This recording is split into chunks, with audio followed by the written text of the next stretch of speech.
Deviation बार diagrams यहाँ से start करते हैं।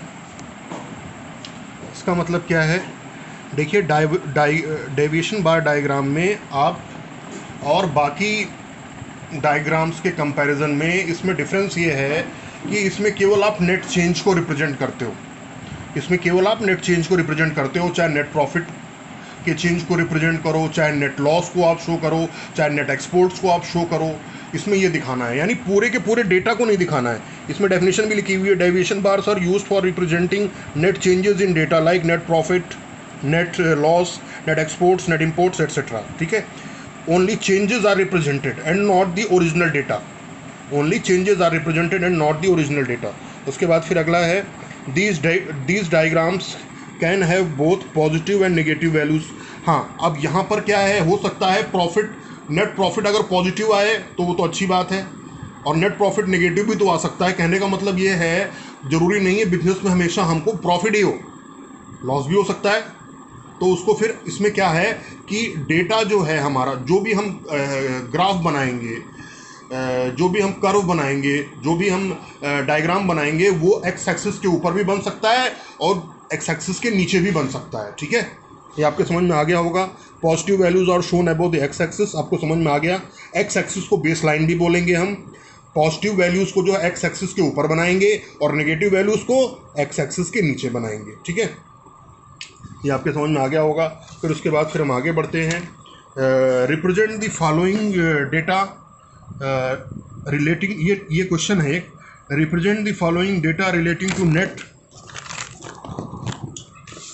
represent the following data relating to net profit and loss of a company for a period of 5 years by deviation bar diagram। ठीक है, ये दिया हुआ है, क्वेश्चन दिया हुआ है, ईयर दिए हुए हैं, 2011, 12, 13, 14, 15, 16। नेट प्रॉफिट और लॉस यहाँ दिया हुआ है डेटा आपका 150, 220, 270 -50 -20, ये हमको करोड़ में दिया हुआ है। ठीक है, पॉजिटिव डेविएशंस हमेशा एक्स एक्सिस के ऊपर बनेंगे और नेगेटिव डेविएशंस एक्स एक्सिस के नीचे बनेंगे, ये थ्योरी में लिखा हुआ है। The positive deviation that is net profit is represented by bars above the base line यानी X axis, and while the negative deviations that is net loss is represented by bars below the base line. ठीक है, जबकि negative deviations that is net loss जो है उसको हम negative bars के through represent करेंगे और वो बेस लाइन के नीचे होगा। ठीक है, ये आपके समझ में आ गया होगा कुछ। उसके बाद फिर देखिए इसको कैसे बनाया गया है। अगेन आपका जाना माना एक्स एक्सिस पर क्या है, ईयर है, और वाई एक्सिस पर क्या है, नेट प्रॉफिट है और लॉस है इन क्रोर्स। हमने ऐसे बना दिया इसको।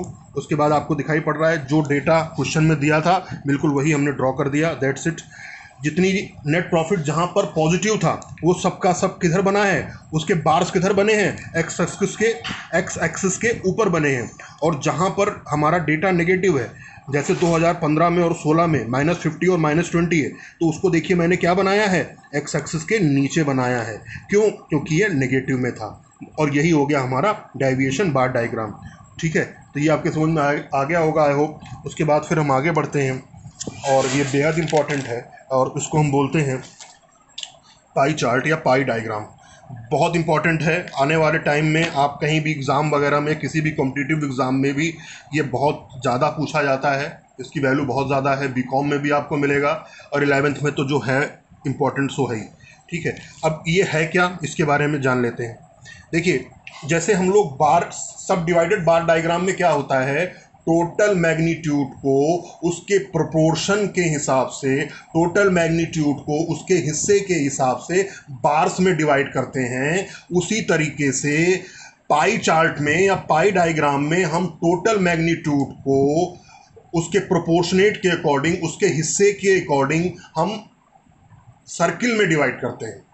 ठीक है, अगर किसी का हिस्सा 60% है तो फिर उसको उतना शेयर हमने सर्किल में देना है। समझ में आ गई बात। ये कहने का मतलब क्या है, सब डिवाइडेड बार डायग्राम में हम जो भी मैग्नीट्यूड का प्रोपोर्शन होगा वो बार्स में शो करेंगे, और पाई डायग्राम में जो भी मैग्नीट्यूड का हिस्सा होगा, जो भी टोटल क्वांटिटी का हिस्सा होगा, मैग्नीट्यूड का मतलब क्या हुआ, टोटल क्वांटिटी, टोटल क्वांटिटी का जो भी हिस्सा होगा उसको सर्किल के टर्म्स में शो करना है, उसको सर्किल के अंदर शो करना है।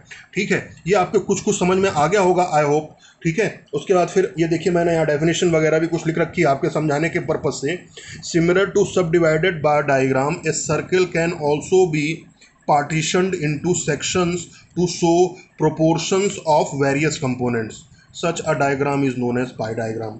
ये आपको मैंने भी समझा दिया है। The circle is divided into as many parts as there are components. और सर्किल को हम कितने पार्ट्स में डिवाइड करेंगे, एक सर्किल को हम कितने पार्ट्स में डिवाइड करेंगे, जितने कंपोनेंट्स उसमें दिए होंगे। अगर 3 कंपोनेंट्स दिए हुए हैं सपोज करो, तो हम 3 पार्ट्स में सर्किल को डिवाइड करेंगे। अगर 5 कंपोनेंट्स दिए हुए हैं तो फिर हम उस सर्किल को 5 पार्ट्स में डिवाइड करेंगे। यही लिखा हुआ है, the circle is divided into as many parts as there are components by drawing straight lines. और कैसे शो करेंगे, स्ट्रेट लाइंस बनाएंगे, वो भी सरकमफेरेंस पर। ठीक है, ये आपके समझ में आ गया होगा। और एक जाने माने स्टैटिस्टिशियन हैं, उनकी डेफिनेशन भी मैंने यहाँ लिख रखी है, उसको भी आप देखेंगे। In the words of Herbert and Raymond, अब इसमें डेफिनेशन क्या लिखी है, a pie diagram is a chart of circular shape, ठीक है, broken into subdivisions. Pie chart क्या, एक सर्कुलर शेप का डायग्राम है जो कि किस में बटा होता है, जो कि सब डिविजन्स में बटा होता है। ठीक है, ये आपके समझ में आ गया होगा।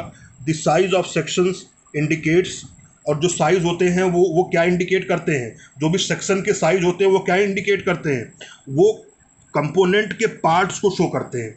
The size of the section indicates the proportion of each component part to the whole. ठीक है, पूरे मैग्नीट्यूड का कितना पोर्शन है, हर सब डिवीज़न यही शो करता है। ठीक है, अभी थ्योरी सुनने में आपको थोड़ा सा कॉम्प्लेक्स लग रही होगी, लेकिन जब आप इसके न्यूमेरिकल्स करोगे you will feel definitely very easy, आपको बहुत अच्छा लगेगा।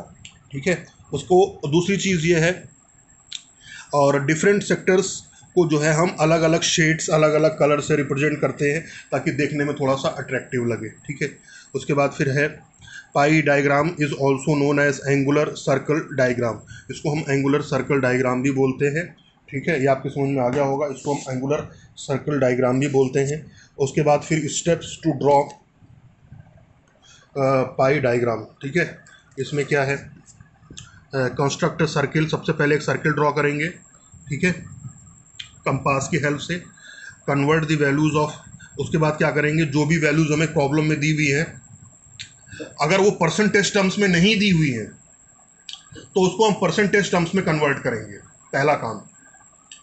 दूसरा काम हम क्या करेंगे, परसेंटेज टर्म्स में कन्वर्ट करने के बाद उन सारी वैल्यूज को हम कन्वर्ट किस में करेंगे, डिग्रीज में कन्वर्ट करेंगे। ठीक है, ठीक है, अब ये नीचे लिखा हुआ है, देखिए थोड़ा सा टेक्निकल लैंग्वेज है लेकिन मैंने आपको बता दिया। इसमें सबसे पहले डेटा को आपको परसेंटेज में कन्वर्ट करना है, फिर परसेंटेज को आपको किसमें कन्वर्ट करना है, डिग्री में कन्वर्ट करना है। ठीक है, इसमें लिखा हुआ है the percentage values are converted into corresponding degrees in the circle. एक सर्किल कितने डिग्री का होता है, 360 डिग्री का होता है, आप हाई स्कूल करके आ रहे हो अभी। And percentage values of all the items are equal to, और परसेंटेज कितना हो सकता है, मैक्सिमम 100। तो इसको कन्वर्ट करने का तरीका क्या होगा, आपकी परसेंटेज में जो भी वैल्यू आए उसको 3.6 से मल्टीप्लाई कर दीजिएगा। परसेंटेज में जो भी वैल्यू आए उसको 3.6 या 360 अपॉन 100 से अगर आप मल्टीप्लाई कर देंगे तो you will get the values in degree terms.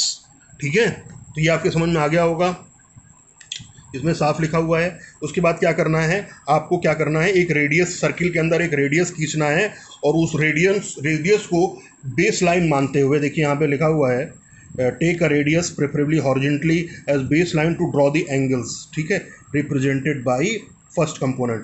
First component के लिए क्या करेंगे, आप रेडियस ड्रॉ करेंगे और उसकी हेल्प से जो है आप क्या करेंगे, एंगल्स बनाएंगे। The new line will become the, और नई लाइन जो होगी वो सेकंड कंपोनेंट के लिए क्या होगी, बेस का काम करेगी। ठीक है, base for second component. Angular representation, repeat this procedure, जब, और इस प्रोसीजर को हमें तब तक रिपीट करना है जब तक सारे कंपोनेंट्स बन ना जाएं। ठीक है, उसके बाद फिर है represent various components by different shades. ये मैंने आपको बता ही रखा है, डिफरेंट कंपोनेंट्स को जो है अलग अलग शेड्स में आपको रिप्रेजेंट करना है, जो आप करते आ रहे हो पहले से, सारे काम आपको बार बार बताने की ज़रूरत नहीं है। ठीक है, उसके बाद फिर हम आइए एक न्यूमेरिकल देख लेते हैं, आपको समझ में आ जाएगा। हाँ, एक मेरा पर्सनल सजेशन ये है, देखिए मेरे पास ये जो न्यूमेरिकल मैंने किया है, जो आपको मैं शो करने जा रहा हूँ अभी, ये जो न्यूमेरिकल मैंने किया है, मेरे पास ना तो कंपास है ना प्रोटेक्टर है ना, ठीक है। अब ना कंपास है ना प्रोटेक्टर है, तो जो जैसा बनना चाहिए एग्जैक्टली वैसा नहीं बन पाया है। लेकिन आपको समझाने के पर्पज़ से मैं आपको कोशिश करूँगा कि आपको समझ में आ जाए, ठीक है। अब लॉकडाउन है तो मेरे पास ये चीज़ें हैं नहीं, लेकिन आपको सख्त सजेशन ये है कि आप कंपास भी यूज़ करेंगे और प्रोटेक्टर भी यूज़ करेंगे पाई चार्ट बनाते समय, ठीक है। अच्छे से पाई चार्ट आप बनाएंगे, ठीक है। तो इसमें एक क्वेश्चन है, क्वेश्चन दिया हुआ है, आपको दिख रहा है साफ। Draw a pie diagram to represent the following data of expenditure of an average working class of family.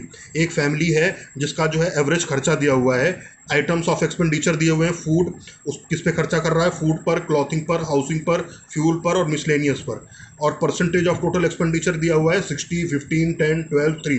कहने का मतलब ये है, you need not to convert the data into percentage terms. Question the values are already given in percentage. आपको परेशान होने की जरूरत नहीं है, you are already getting data in percentage terms, ठीक है। उसके बाद the total of the percentage is 100। अब उसमें आपको क्या करना है, एक ही काम आपको करना है इस क्वेश्चन में। वो काम आपको ये करना है कि आपको इसको डिग्रीज में कन्वर्ट करना है, ठीक है। कैसे कन्वर्ट करेंगे, देखिए यहाँ पे क्या दिया हुआ है, परसेंटेज दिया हुआ है। आपने क्या किया, 60 इंटू, यहाँ आइटम लिखे हुए हैं, यहाँ एक्सपेंडिचर लिखा हुआ है, आपने क्या किया, सिंपली 60 इंटू 3.6, 15 इंटू 3.6, ऐसे करके आपने किया। तो सारा का सारा जो डेटा है, जो परसेंटेज टर्म्स में दिया हुआ था, वो एंगुलर टर्म्स में आ गया, वो एंगल्स के टर्म्स में आ गया, ठीक है। ये आपके समझ में आ गया। ये हो गया प्रोपोर्शनेट एंगल्स, 60 इंटू 3.6, 15 इंटू 3.6, ऐसे करके जो है हमने सारे डेटा कैलकुलेट कर लिया। और एक चीज़ हमेशा ध्यान में रखना है, ठीक है, परसेंटेज का कैलकुलेशन 100 आना चाहिए, परसेंटेज का कैलकुलेशन 100 आना चाहिए, और एंगल्स का कैलकुलेशन 360 डिग्री आना चाहिए हर हाल में। अगर इतना नहीं आ रहा है तो यू आर रॉन्ग समवेयर, ठीक है। आप इसको कैलकुलेट कर लीजिए, you will get 360 degree. 360 degree आना ही चाहिए, ठीक है। ये आपको समझ में आ गया होगा क्या करना है, कैसे करना है। अब उसके बाद फिर मैंने क्या किया है, मैंने आपको बताया है, एक रफ सा डायग्राम मैंने बनाने की कोशिश की है, ठीक है। अभी आप इसको देखो, इसमें क्या है, मैंने क्या किया, ये बनाया। अब मैंने इसको बेस लाइन लिया, इस लाइन को। अब उसके हिसाब से मैंने सबसे पहले कितना डिग्री का है, 216 डिग्री। अब 216 डिग्री लगभग किधर आया, लगभग इधर आया, तो मैंने इसको बना लिया, ठीक है। अब आप प्रोटेक्टर की हेल्प से इसको बना सकते हैं। फिर आपको क्या करना है, अगला क्या है, अगला अगर आप देखेंगे तो क्या है, 64 डिग्री है ना, 64 डिग्री है। अब 64 डिग्री के लिए किसको बेस लाइन बनाएंगे आप, इस लाइन को आप बेस लाइन बनाएंगे। तो ये लगभग कितना है, ये जो मैंने बनाया ये कितना है, ये लगभग 64 के आसपास होना चाहिए। मैंने ऐसे रफली बनाया है, ठीक है। मेरे पास था नहीं प्रोटेक्टर, मैंने आपको बताया, तो ये 64 होगा। परसेंटेज टर्म्स में 15 है, परसेंटेज टर्म्स में 15 है। उसके बाद फिर अगला है, फिर कितना है 10%, लेकिन एंगुलर टर्म्स में कितना है 36 डिग्री, 36 डिग्री। तो फिर मैंने कोशिश की, मैंने क्या किया, यहाँ पे इस लाइन को बेस बनाया है, फिर उसकी हेल्प से ये कितना हो गया 36 डिग्री, यानी 10%, ठीक है। फिर उसके बाद फिर क्या है, अगला क्या है, अगला अगर हम देखें तो 12% है। टोटल डिग्री की अगर हम बात करें तो कितना है 43.2 है, 43.2 डिग्री है। तो अब हमने यहाँ भी कोशिश किया, यहाँ 43.2 डिग्री की बनाने की कोशिश की, ठीक है। ये आपको समझ में आ गया होगा। फिर उसके बाद लास्ट है 3 डिग्री, 3% है, 3% का एंगल कितना है 10.8 है। मैंने यहाँ 10.8 बनाने की कोशिश की है। इस तरीके से ये आपका पाई चार्ट कंप्लीट हो गया, ठीक है। इसको कोशिश करेंगे आज। हाँ, एक रिक्वेस्ट और है, आप लोग ने पहले किया या नहीं किया काम, इससे मतलब नहीं है। सबसे रिक्वेस्ट है कि कल हर हाल में शाम तक जो है कॉपीज़ बना करके फेयर कॉपी में इसको सबको नोट करते चलिए, सारा काम इसको करते चलिए, ठीक है। तभी मज़ा आएगा। हाँ, आपका भी हो जाएगा। ये डायग्रामेटिक प्रेजेंटेशन से आप सारे बच्चे काम करेंगे। Okay, thank you class.